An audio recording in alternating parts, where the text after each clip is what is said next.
শুভশ্রী নতুন একটা music video বানিয়েছে। ভিডিওটা ছিল দারুণ, তার ভক্তরা খুব পছন্দ করছিল।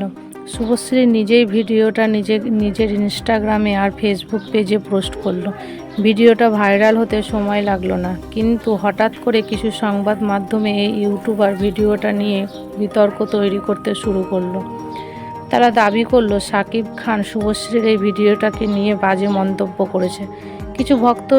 কিছু ভক্ত সেই খবর দেখে ক্ষুব্ধ হয়ে শাকিব খানকে নিয়ে বাজে মন্তব্য করা শুরু করলো। কেউ এমনও বলল শাকিব খান সবসময় অন্যকে ছোট করার চেষ্টা করে, কিন্তু আসলে শাকিব খান সেই ভিডিও সম্পর্কে কিছুই জানতো না। যখন সেই গুজবের কথা শুনলো, খুব অবাক হয়ে গেল। শাকিব খান দ্রুত শুভশ্রীকে ফোন করলো। শুভশ্রী, আমি শুনলাম তোমার ভিডিও নিয়ে নাকি আমি কিছু বলেছি, কিন্তু আমি তো তোমার ভিডিও দেখিইনি। শুভশ্রী হাসলো, ঠিক তাই, এটা সব গুজব।